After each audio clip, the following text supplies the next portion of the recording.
The wind blew cold across the open prairie, the kind of sharp wind that cuts through hide coats and rattles the bones.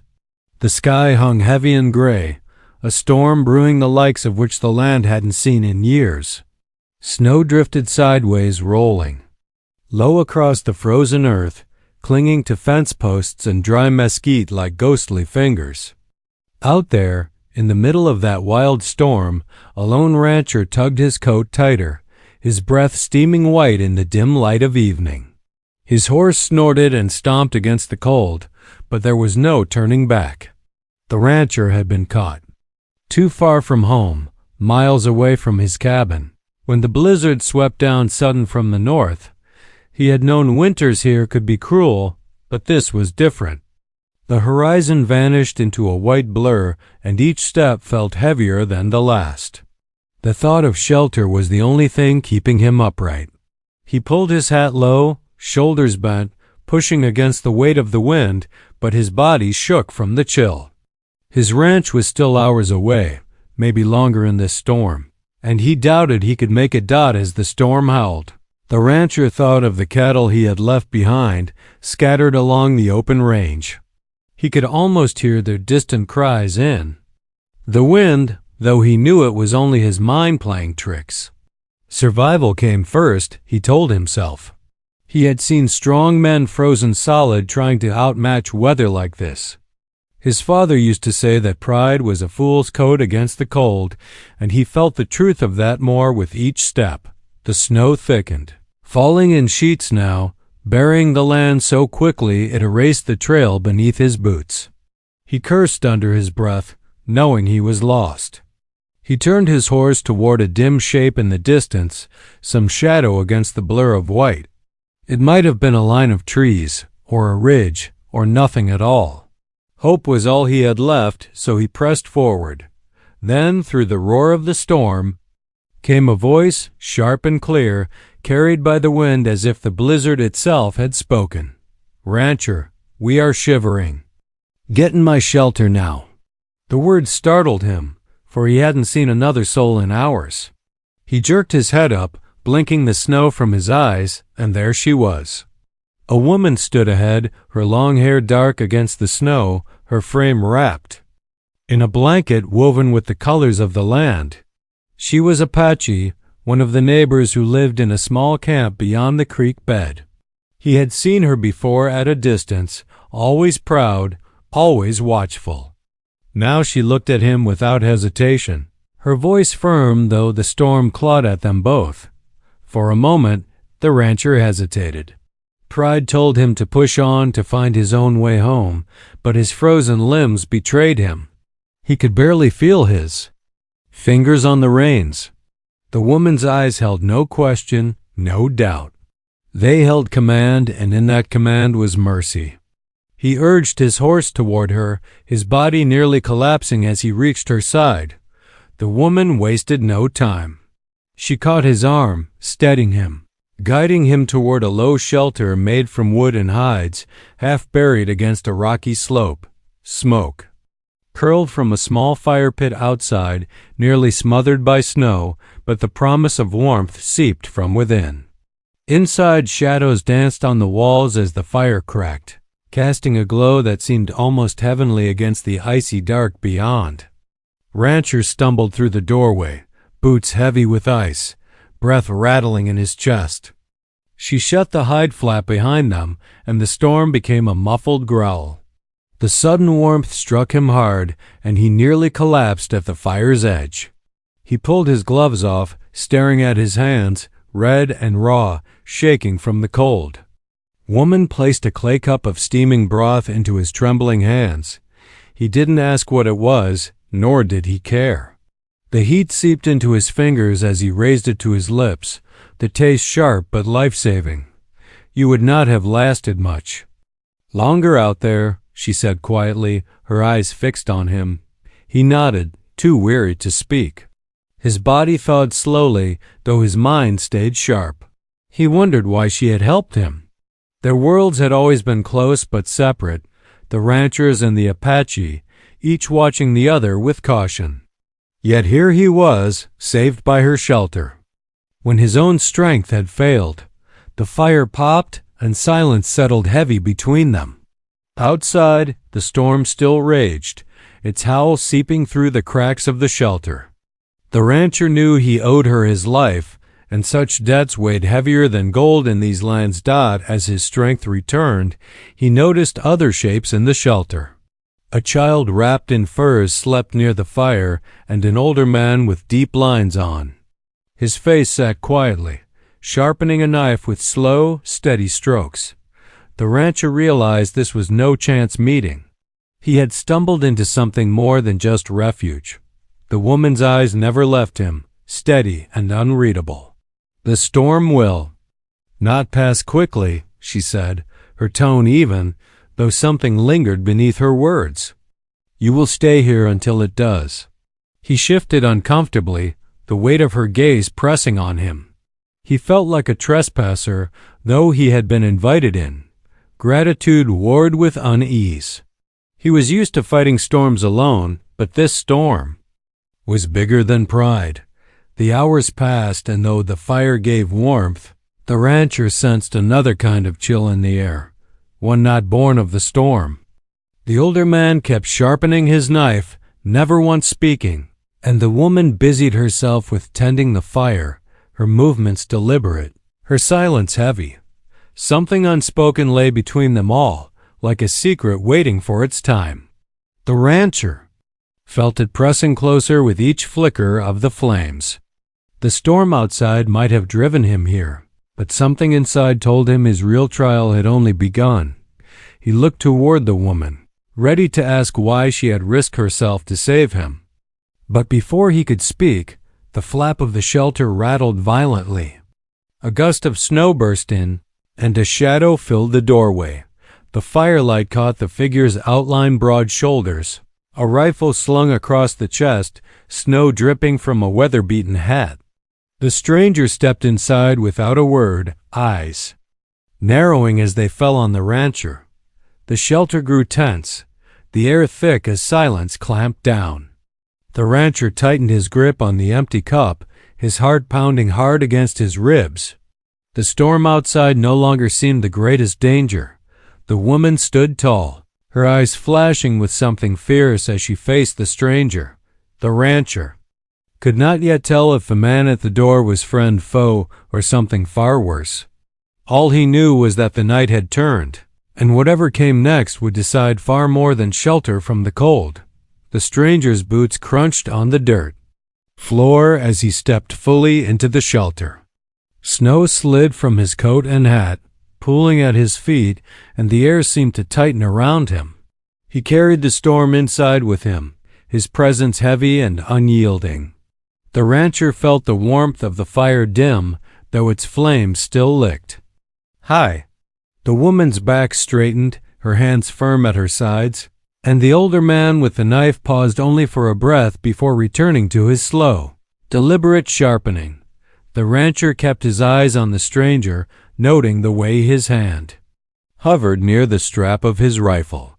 His face was lined with weather and years, his jaw set like stone. The man didn't look at the woman or the elder first. His gaze locked directly onto the rancher, steady and cold, as though he had expected to find him here all along. "You're far from home," the stranger said, his voice low, carrying the weight of judgment. The rancher swallowed, his throat dry.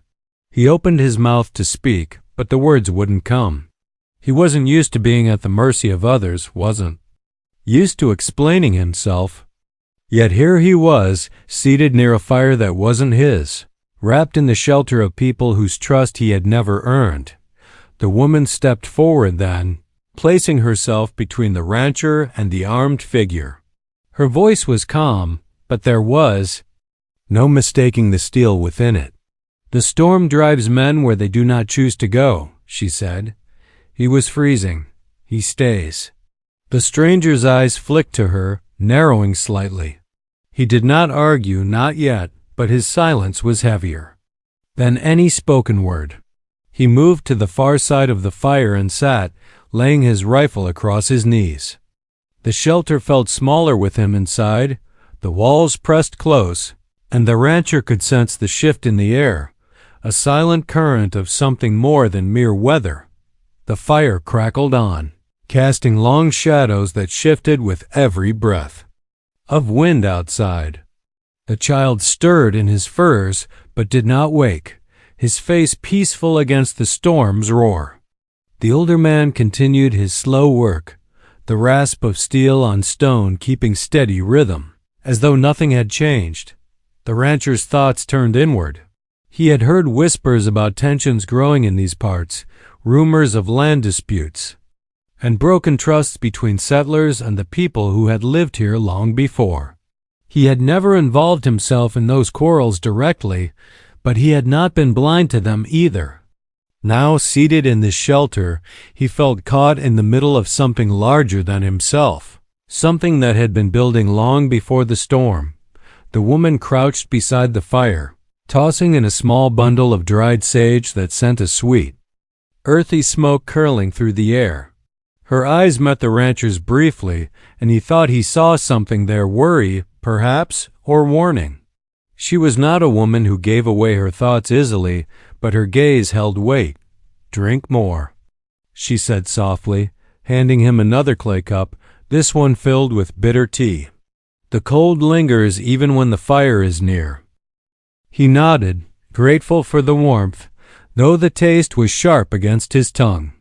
The heat spread through his chest, calming the ache in his bones. He tried again to find words to thank her, but the sound of the wind outside swallowed them. "The stranger finally spoke again, his tone hard. "A storm does not erase old tracks. A man's trail tells where he has been. Sometimes it tells where he is going." The rancher met his gaze, trying not to falter. He didn't know what the man meant, not fully, but he felt the accusation in it. Something unspoken hung between them, a question waiting to be forced into the open. The older man set aside his knife at last, the blade gleaming faint in the firelight. His voice was low, aged, but carried with it a quiet authority. "The land remembers what men choose to forget. Storm or sun, it remembers." The words sank deep into the rancher's mind, though he couldn't piece together their meaning. He felt as though he had stumbled into a circle of truths he was not meant to hear, truths that had been carried through generations. His presence here was no accident, though he had thought it was only chance that had brought him to this shelter. The storm outside battered harder against the walls, but the tension inside was louder still. The rancher's hands tightened around the clay cup, his mind racing with questions he dared not ask. Why had the woman called out to him without hesitation? Why did the stranger look at him as though his very being was a threat? And what role did the silent elder play, sitting there with wisdom buried deep in his eyes? As the night dragged on, the rancher found himself studying every detail of the shelter. The woven blankets that lined the walls, the carved wooden figures placed near the fire, the tools laid out neatly against the far side, all spoke of lives built in rhythm with the land. It was a way of life older than his ranch, older than the fences he had driven into the earth. He had thought of this place as empty, wild, waiting to be claimed, but sitting here he realized how blind that thought had been. The child stirred again, letting out a soft sound, and the woman moved quickly to soothe him. She wrapped him tighter in the blanket, brushing her hand gently across his forehead.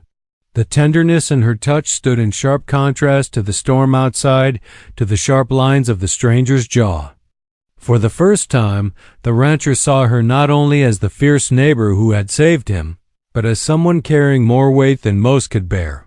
When she returned to the fire, her eyes met his again, and this time there was no mistaking it. She was measuring him. She was deciding something, though he did not know what. The stranger leaned forward suddenly, his hand brushing the stock of his rifle. Why was he alone out there? He asked, his voice sharper now. What was he doing? In the storm, so far from his own land? The rancher felt his heart hammer. He had no lie prepared, no easy answer. He could tell them of the cattle scattered in the wind, of the simple truth that he had been caught unprepared, but he sensed that wasn't the answer the stranger sought. This was not about cattle nor weather. This was about something older, deeper. The woman's voice cut through the silence, calm but firm. The storm does not ask permission before it comes. It cares nothing for boundaries. The stranger's jaw tightened, but he said no more. Still, the question lingered in the fire-lit air. Heavy and unanswered, the night stretched on, the storm refusing to break. Shadows moved with the flames, painting the walls with shapes that seemed almost alive. The rancher closed his eyes for only a moment, and in that moment he felt the weight of the land pressing down, felt the silence of generations watching. He could not shake the sense that his life had been redirected tonight, pulled onto a trail that was not his choosing. When his eyes opened again, the stranger was still watching him, unmoving. The older man sat with his hands folded now, his knife laid carefully at his side. The woman kept tending the fire, though her eyes flickered often toward the door, as though expecting something more to come. And then, as if answering her silent watch, a sound rose above the storm. It was faint. At first, carried on the wind, but growing clearer, a distant cry, not of wind or storm, but of voices. Many voices, moving closer. The rancher's breath caught. He looked to the woman, but her face gave nothing away. The stranger's grip on his rifle tightened, his body leaning forward like a coiled spring. The elder closed his eyes, whispering something under his breath, words the rancher could not understand. The cries outside grew louder, mixing with the storm until they seemed to circle the shelter itself. The rancher felt his chest tighten, the air suddenly thick. He had no idea what awaited beyond that thin wall of hides, only that the storm was no longer the greatest danger pressing in on them. The cries outside split into pieces against the wind, circling the shelter like birds that could not find a place to land. The rancher rose partway, unsure whether to stand or kneel. The woman moved first. She reached for a short staff near the door, then turned to the elder, who had opened his eyes and fixed them on the flames as if they were a map. The stranger shifted the rifle, off his knees, but kept the barrel down. He did not have to speak for his meaning to carry. He would not be the first to point a weapon, not with the child sleeping and the elder watching, but he would not be the last to react if a hand reached for trouble. The woman lifted the flap a finger's width and listened. The voices outside came clearer, many, some tense, some unsure, some worn thin by cold and fear. She fastened the flap again and looked to the rancher. "Men from town," she said. "They do not come this way in a storm unless they think they must." The rancher's mouth turned dry. He knew some of those men. Not friends, not quite enemies. Ranch hands from nearby spreads, a trapper or two, the deputy who rode hard when the saloon turned sour. But lately there had been talk of a landman out of the capital, a fellow who wore a fine coat and told folks where boundaries ought to be once a railroad cut through the basin. That talk had stirred old ash and set it moving again. A blizzard would not keep that kind of talk from traveling. The elder spoke in a low voice that seemed to calm the room by its very sound. "Let no one open the door in anger," he said. "Anger brings snow inside and leaves nothing warm." Footsteps crunched and stopped. A hand thumped the doorframe. A man called out, "We are looking for a lost trail. We follow tracks that lead here." He paused, then added the words that marked his rank. "Deputy with me?" The woman and the stranger exchanged a long look that did more than words. The stranger's jaw tightened. The woman's eyes held steady. The rancher felt the pull of two worlds meet in that look and settle, uneasily, on him. The woman nodded. To the rancher, "You speak first," she said. "You belong to their circle. They will hear you before they hear me." He did not like the taste of that, but he could not deny the truth of it. He set down the cup, wiped his palms on his coat, and went to the door. When he lifted the flap, cold leapt in and took a bite from his cheeks. Snow whirled like ground glass. Faces loomed under hats crusted with ice. He knew three at once. The deputy, a freighter who hauled salt. The landman, crisp even in the storm, coat buttoned neat, eyes alert and calculating. Evening, the rancher said, though night and snow had crowded out anything you could call evening. There is shelter, but not much room. The deputy's eyes slid past him, trying to count the shapes within. The landman lifted a hand to shade his face and peered as if reading print on a far wall. We have reason to believe horses were taken, the landman said, voice even and tight. 2 bays from the Miller outfit. We tracked sign to the creek, then up along the rocks. The snow buried the trail, but the line points here. He said it like a ledger line that must match. They did not come here, the rancher said. I crossed open ground in the worst of it. There is no clear trail now for man or beast. You stepped off your own range in this weather, the deputy said. That is not like you. I was counting heads, the rancher said. Lost a string south of the mesquite line. Storm drove me wrong. This shelter kept me from freezing. The freighter shifted from foot to foot. We do not want trouble, he said, but wind like this covers more than hoof prints. It covers what men do. The landman's gaze sharpened. We will look in that shelter, he said. If there is nothing to find, we will move on. There is talk in town that the water trail across state land is blocked by new fence. There is talk that old trail rights were ignored.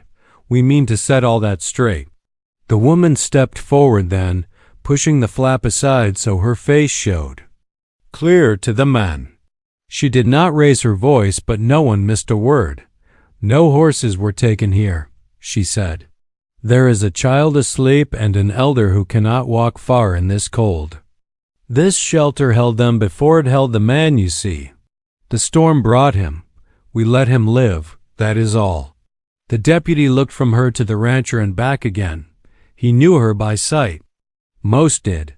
She had walked into town once with baskets and left with only coin, and that had told people what sort of spine she carried. The deputy respected spines that did not bend, but he also carried town worry in his badge. We heard the treaty tree by the cottonwood was cut down last fall, he said, as if the tree itself stood before them. That was a mark folks agreed on, even if they did not say so out loud. Once that went, lines got loose. The river took the tree, the elder called from inside, his voice drifting through like smoke. High water in a night. Men did not take it, but men were quick to forget what the tree stood for. The landman stiffened. What is past is past, he said. The government marked and survey what it keeps. There will be a station where the creek meets the flats. With it come law, tax, and progress. Fences will stand where they are told to stand. The stranger moved into full view for the first time. The rifle stayed low, but his posture changed the shape of the night. Fences that cut a winter trail to water are not fences but nooses, he said. A blaze of boards across a creek does not care what hoofs pass. Thirst cares. The wind hissed through the crack of the flap and died again. No one shouted. No one fired. Yet the air took on the same edge as a blade lifted from a stone. The rancher stood in that edge and felt both sides of it. He thought of his father's voice saying that a ranch stood only so long as it shared grass and water when storms ran hard. He thought of late summer when the creek fell thin and he had hammered posts where the bank stayed firm, telling himself it was for the calves, for the hold he had fought to make in a hungry land. He had told himself the winter trail could bend a little turned into a line. Now lines had come to his door in a blizzard. We are not here to reopen old quarrels, the deputy said, though the way he said it admitted that old quarrels had ridden with them. We are here for 2 bays and a roan. We need to see tracks. We need to know if anyone passed this way after dark. No one passed, the woman said. Storm closed the world like a fist. If horses had come, the child would have woken. The freighter scanned the stone slope. We will mark your word, he said to the woman, and that seemed to ease some of the tightness around the deputy's eyes. But the landman held still as a fence post.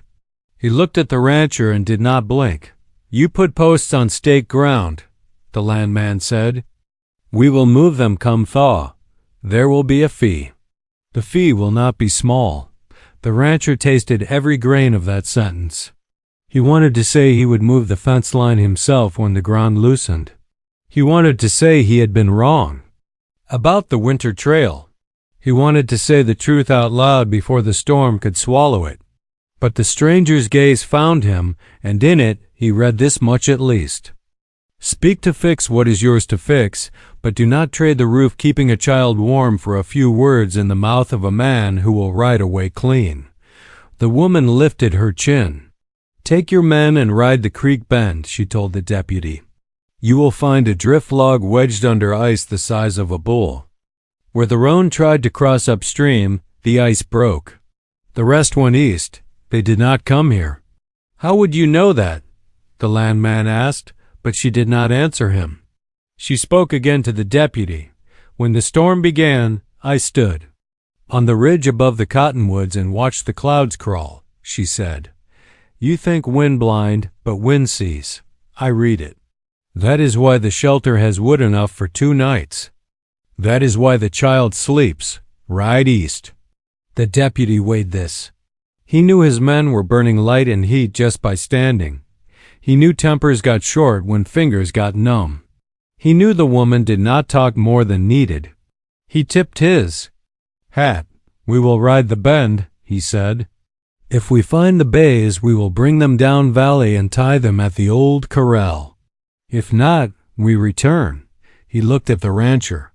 You warm enough to ride in a few hours, he said, not a question. If we have to talk fence when the weather breaks, I expect you to stand by it.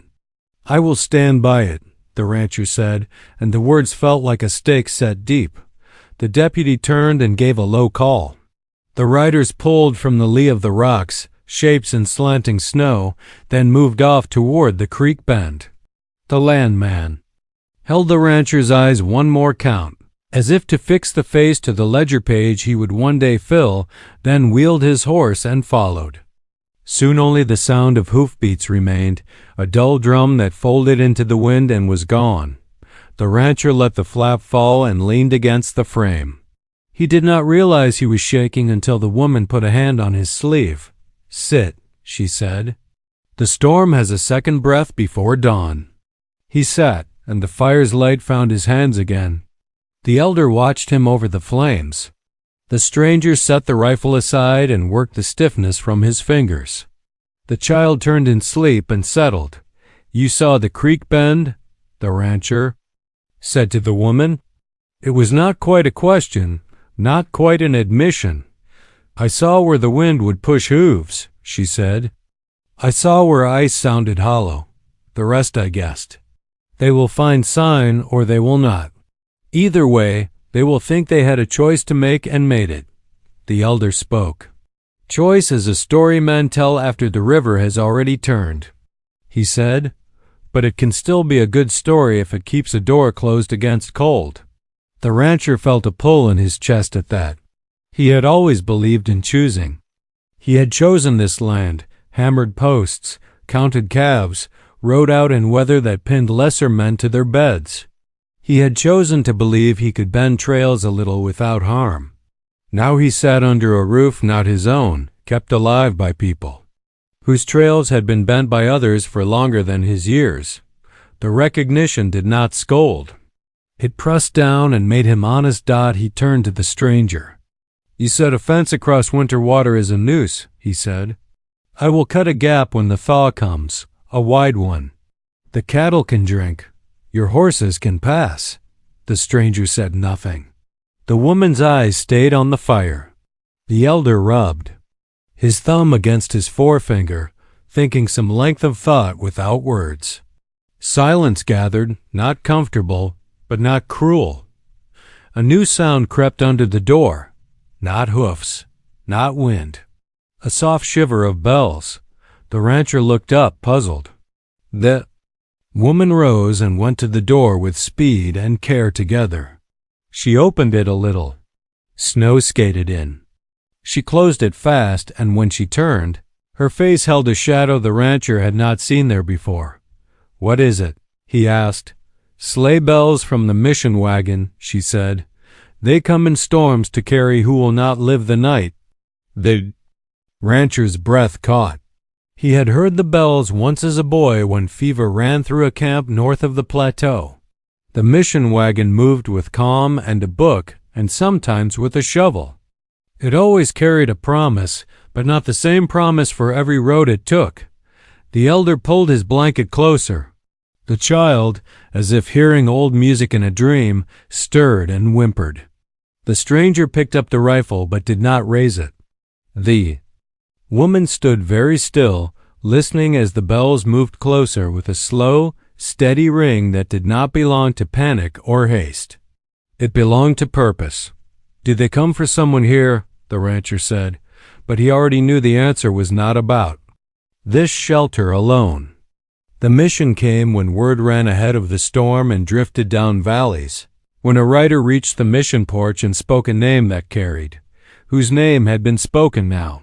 What story had the landman already set in motion when he said fee and fence? What rumor would the riders take back if they found the bays lodged under ice? The bells halted, hoof stamps. A voice that did not wait for invitation. "Open! We come to take a woman and a boy." The woman did not move. The stranger was on his feet in a heartbeat. The elder's eyes closed and opened again, slow and sorrowed. The rancher felt the floor tilt, though the ground stayed still. "Who said that?" he asked, but the answer lay outside, hanging in the cold. A mission man did not travel without a name written on a slip of paper, sent by someone who wished the wagon to arrive. The woman lifted the door flap on her own terms. The figure beyond wore a heavy coat and a scarf wrapped against the cold, a small cross on a cord at his throat. His hands held reins in one and a folded paper in the other. Behind him the wagon loomed, its canvas rimed in frost, a lantern swinging. At the corner, "We were told the trail crossed here," the mission man said. He did not lift the paper yet. He looked past the woman to the child, then to the elder, then to the rancher and the stranger and the banked fire. His eyes softened with respect and hardened with duty all at once. "We were told there is sickness in the lower camp. We were told a woman of strong voice keeps a shelter above the creek. We were told to bring her to speak for those who cannot speak." The woman's hand tightened on the frame. The rancher watched the lines of her face change, not fear, not quite anger, but something like standing on a ridge and seeing a storm on two horizons at once. The stranger said her name low, a single word that held more history than any document. The landman carried. Wind pushed at the wagon like a child at a door it wanted opened. The mission man lifted the paper now, but he did not need to read it. He waited for the choice that was not a choice at all. The elder nodded once, as if to a decision the night had made long before the bells sounded. The child woke and began to cry, thin at first, then stronger, as if resisting a rope he could not see. The rancher stood, feeling heat and cold meet in his chest. He took a step toward the door, then another, as if his boots had decided to carry him into whatever came. The woman set the staff across the doorframe, barring the way, but her eyes lifted to his just the same. In them he saw a request he could not refuse and a warning he could not ignore. "Hold the shelter," she said. "If the riders return hungry for blame, buy time with what you can pay. Keep the fire from dying. Keep the boy from fear. And when dawn begins to break the sky like thin ice, listen for the creek. If you hear it running free under snow. You will know where to put your hands when the thaw comes." She turned to the mission man and stepped into the storm, her blanket drawn tight, her shoulders square. The stranger hesitated, then followed to the threshold. The elder's fingers drifted over the knife and stopped. The child reached for the woman with both hands and found only air. The bells rang once, as if the night itself had struck them. The flap fell. The storm closed in.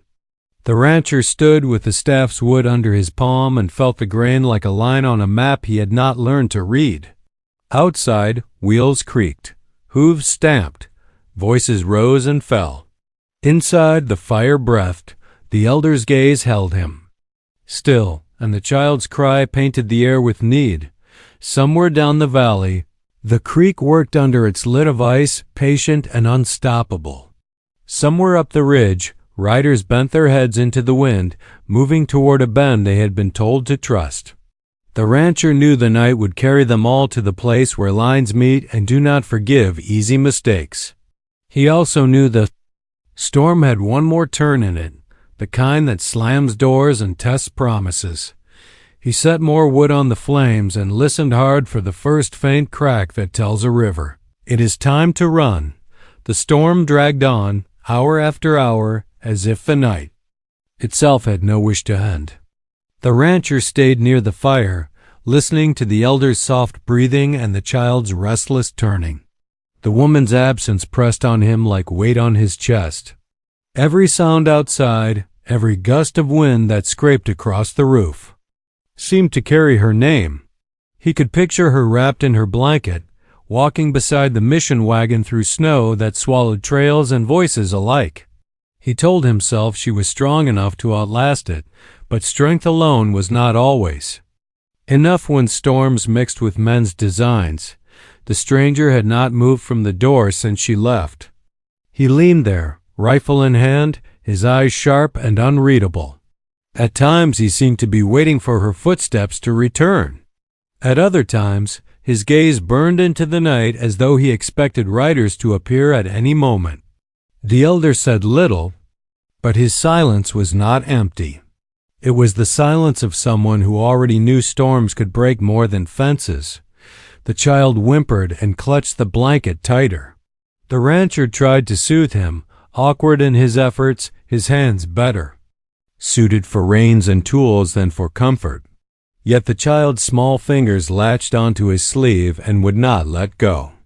That grip cut deeper than any words could. It bound him to the shelter in a way he had not expected. He was no longer only a guest saved by chance. He was a keeper of a fire that must not die, a shield between a child and the night's hunger. Hours passed. The woodpile shrank. The fire burned lower. And then came a sound that froze them all. Hooves. Not the slow rhythm of a mission wagon, but the quick heartbeat of riders pressing forward. The stranger straightened, his rifle rising. The elder opened his eyes and fixed them on the flames.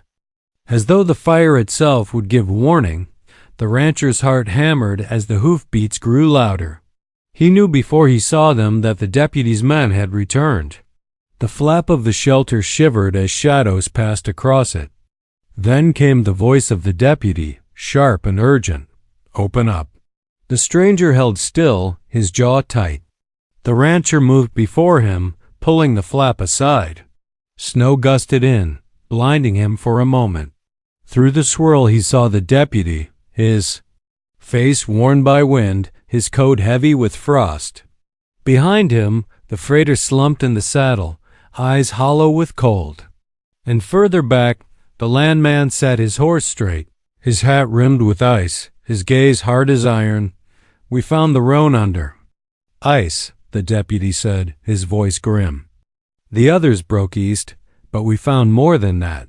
We found tracks, not cattle, not horses. Wagons. The mission wagon." The rancher's throat tightened. "They passed through here," he admitted. "They took her." The landman spurred. His horse a step closer, the snow scattering from its hooves. "Took her," he repeated, as though tasting the word. "Then she is tied to what is coming. and so are you." The deputy cut him a look. "We saw torches moving down valley," he said to the rancher. "Not ours, not the mission's, other men riding hard. They did not carry law, they carried cause. We could not follow in this storm, but we know where they were headed. Straight toward the lower camp." The elder stirred at that, his hand trembling slightly where it rested on his knee. "'Cause burn's hotter than firewood," he said. "It eats what feeds it." The stranger stepped into the snow, his rifle in both hands. "Now, if they mean harm, the wagon will not stand," he said flatly. "The woman and the boy will be caught in the middle." The landman's eyes flashed. "Or they are already part of it. These camps stir trouble when outside hands move them. Perhaps the wagon carries more than voices. Perhaps it carries word to rouse them." The rancher shook his head, but doubt pricked him all the same.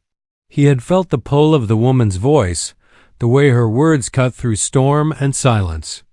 If such a voice carried to men already angry, it could sharpen them like blades. Yet he knew, as surely as he knew the lines of his own land, that she had not left to rouse anger. She had left because someone needed her, because she could not refuse the call. "We ride," the deputy said, as if the matter were settled.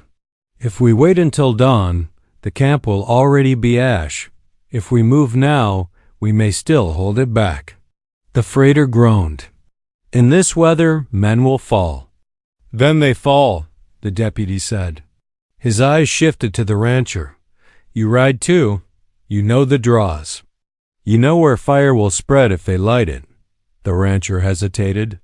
His body ached from the cold, his mind reeled from the weight of it all, yet he knew there was no refusing. He looked back into the shelter. The child was watching him, eyes wide, as if he already sensed the storm that waited outside. The elder's gaze followed the rancher. "Keep your trail straight," he said. "Storms bend men faster than fences." The rancher nodded.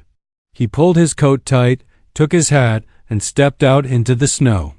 The stranger followed without a word. Horses shifted in the dark, there, breath steaming, their eyes wild with cold. The deputy gave a low whistle, and the men turned their mounts toward the valley. The ride was brutal. Snow lashed their faces, the wind clawed at their coats, and the ground vanished beneath drifts that hid stone and ice alike.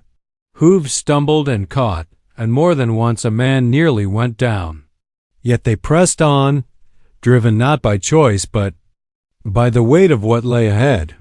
The rancher rode near the stranger, the two of them silent but bound by the same purpose.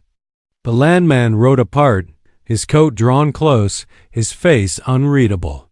The deputy led them all, his shoulders hunched, his hat brim heavy with frost dot at the ridge above the valley. They reined in.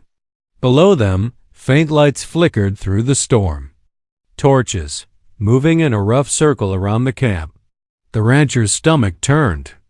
The storm blurred shapes, but he could see enough figures on horseback, others on foot, pressing in from all sides. The mission wagon stood near the edge, its lantern swaying, its canvas lit by the glow. The woman was there. He could not see her face, but he felt her presence as surely as he felt the storm on his skin. She was standing, not hiding, her figure straight against the snow.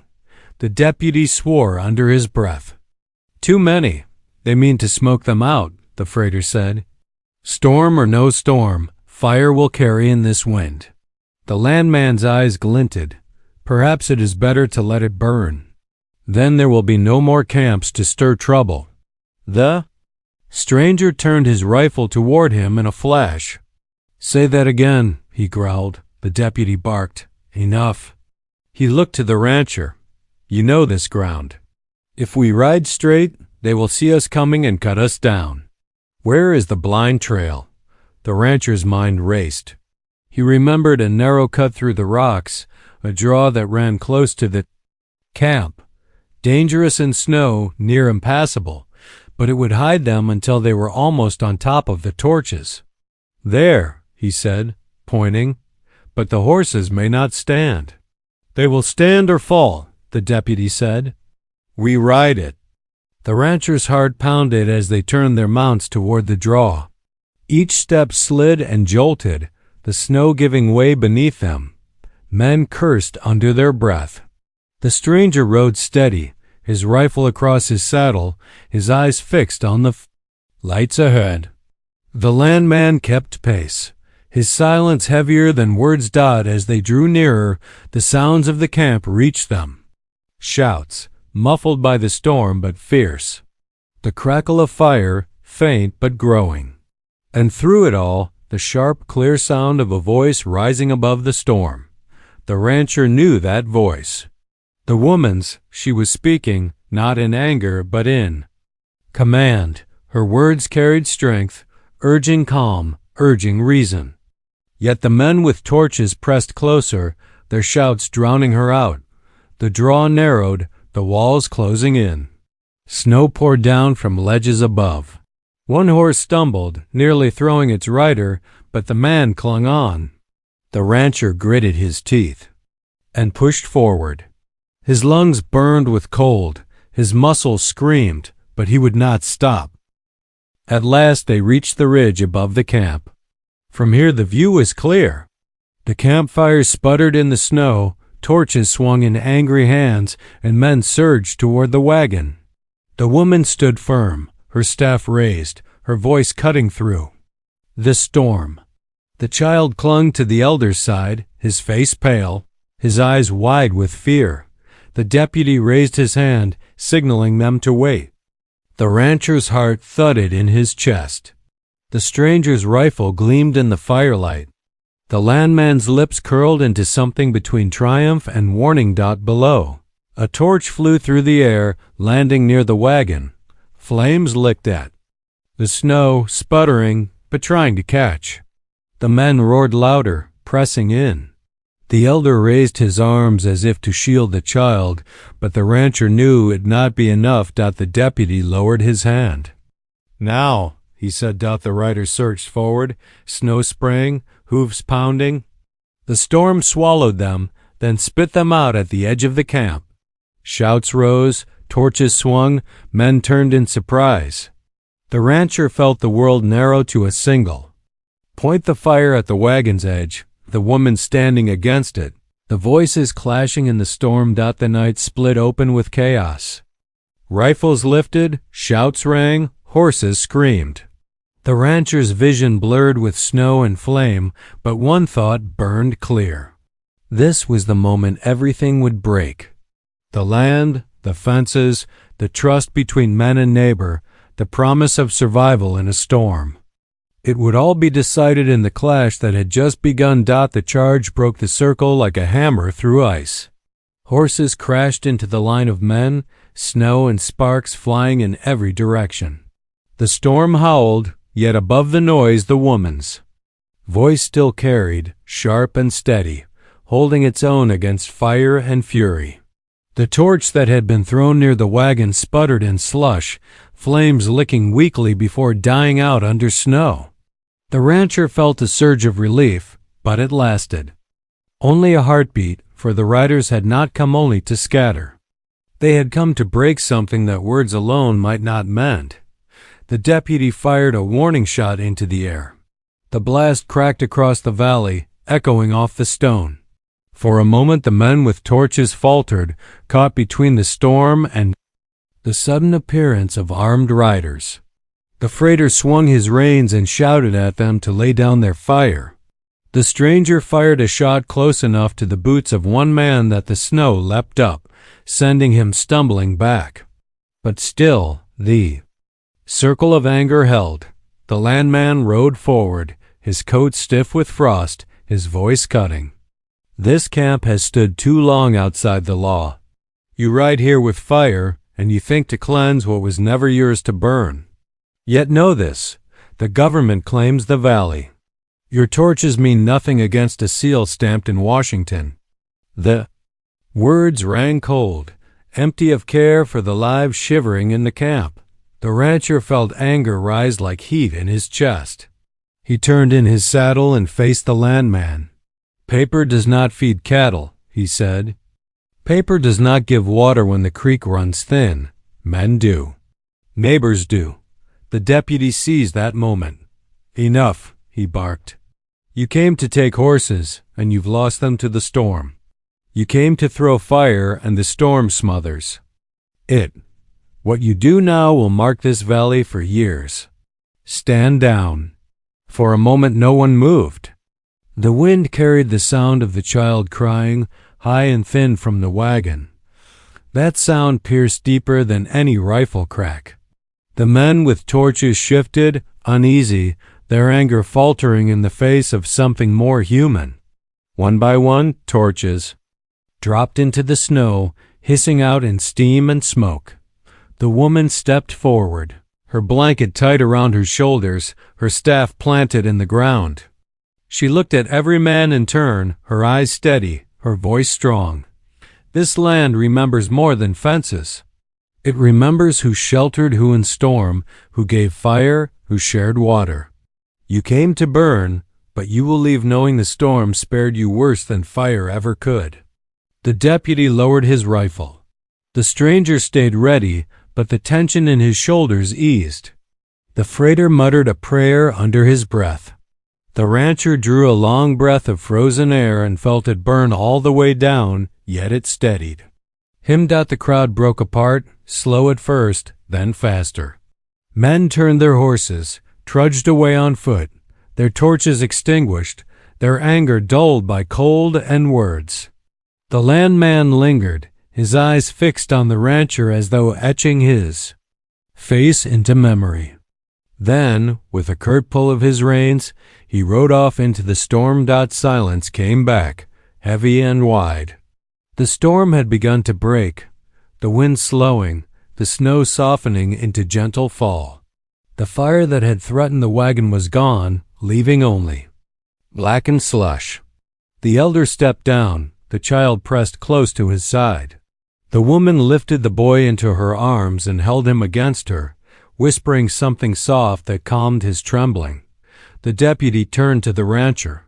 You rode straight, he said. You stood when it counted. When this storm clears, fences will still be waiting. But tonight we saw what matters more than lines on paper. The rancher nodded, though his thoughts churned.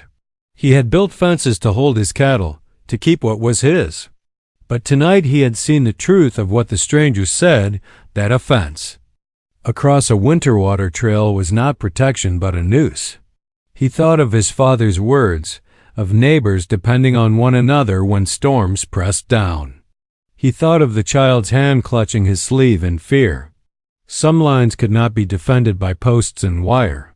They had to be opened if the valley was to live. The stranger walked past, his rifle slung now. He stopped once beside the rancher and spoke low. When the thaw comes, cut wide. Not just for cattle, for all who ride.